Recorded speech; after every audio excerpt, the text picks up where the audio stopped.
Got a quick question from at RBL Long 0928, and this came in today, Monday. I have chronic migraines with aura at least 20 times a month. There's nothing else out there that works. I am more than willing to try it. If it comes back in 3 months, I do it again. I'm not living, just existing.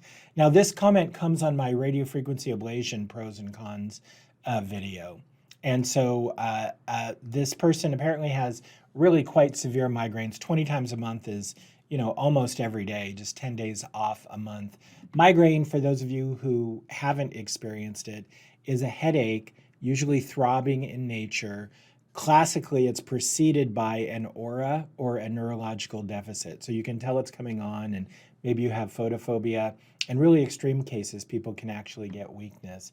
It's thought to be due to a regional perfusion abnormality in the brain or the dura, the lining of the brain. And so it's a headache syndrome.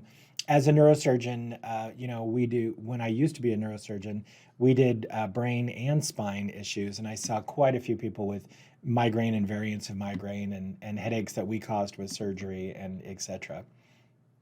So the question here is, well, could radiofrequency ablation help with migraine?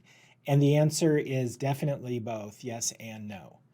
No, not directly. Migraine, being a blood vascular syndrome affecting the brain and the lining of the brain, is not going to be directly affected by radiofrequency ablation, which is cauterizing the pain fibers which are in the neck or the low back.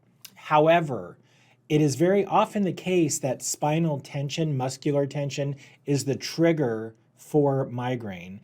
And radiofrequency ablation is a very effective way to reduce muscle tension in the neck by reducing the signal of the neck joint, the neck facet joint causing pain. It can often reduce the tension in the neck, and that does have the potential to indirectly reduce the migraine.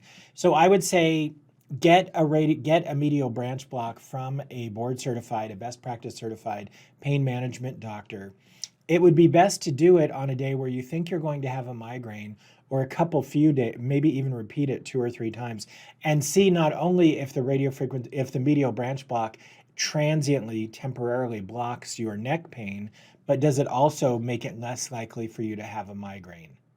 Because if it does, it's definitely a good idea to go on and get that radiofrequency ablation of the neck. I wish you the best. I always feel for people with headaches. It's such a bummer, but hang in there, and I hope you get the treatment that works for you. Let me know what happens. I'd love to hear how this turns out.